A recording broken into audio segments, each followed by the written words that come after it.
Betting కు పాల్పడి ఆత్మహత్య చేసుకున్న వాళ్ల కుటుంబాలకు జగన్ పరామర్శించారని కాంగ్రెస్ ఏపీ అధ్యక్షురాలు వైఎస్ షర్మిల ప్రశ్నించారు. బెట్టింగ్ లో చనిపోయిన వారికి విగ్రహాలు కట్టడమేంటన్నారు.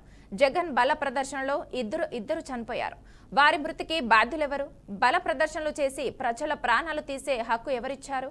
ఈ ఘటనపై ప్రభుత్వం చర్యలు తీసుకోవాలి, కఠినంగా శిక్షించాలి. జగన్ ప్రజా సమస్యలపై పోరాటం చేయండి, బల ప్రదర్శనలు కాదు అని షర్మిల అన్నారు.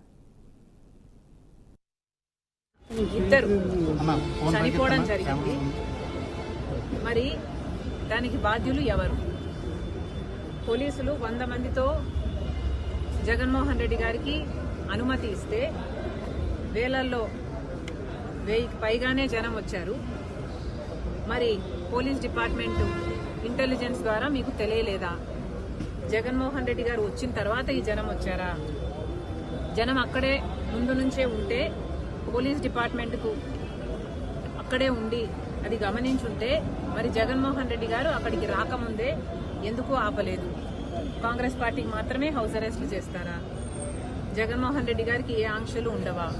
బీజేపీ దత్తపుత్రుడు కాబట్టి, మోడీ గారి దత్తపుత్రుడు కాబట్టి, తెర వెనకాల పొత్తు పెట్టుకున్నాడు కాబట్టి, అక్రమ పొత్తు ఉంది కాబట్టి జగన్మోహన్ రెడ్డి గారికి ఏం చేసినా చెల్లుతుందా? ఇద్దరి ప్రాణాలు తీసినా చెల్లుతుందా? ఏం సమాధానం చెప్తారు? జగన్మోహన్ రెడ్డి గారు ఏం సమాధానం చెప్తారు? చంద్రబాబు గారు ఏం సమాధానం చెప్తారు? పోలీస్ డిపార్ట్మెంట్ ఏం సమాధానం చెప్తారు?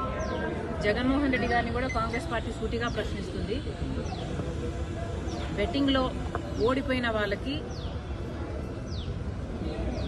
విగ్రహాలు కట్టడం ఏమిటి? వాటికి ఒక పార్టీ అధినేతగా జగన్మోహన్ రెడ్డి గారు వెళ్ళటం ఏమిటి?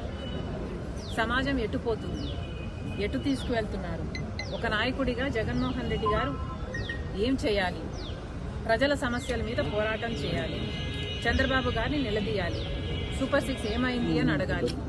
రాజధాని విషయంలోనైనా, వైజాగ్ స్టీల్ విషయంలోనైనా, పోలవరం విషయంలోనైనా, స్పెషల్ స్టేటస్ విషయంలోనైనా చంద్రబాబు గారు ఇంత అన్యాయం చేస్తున్నారు. మరి ఏమైంది అని ఒక్కసారైనా అసెంబ్లీకి వెళ్లి నిలదీసే దమ్ము జగన్మోహన్ రెడ్డి గారికి లేదు. కానీ నిన్న ఇద్దరు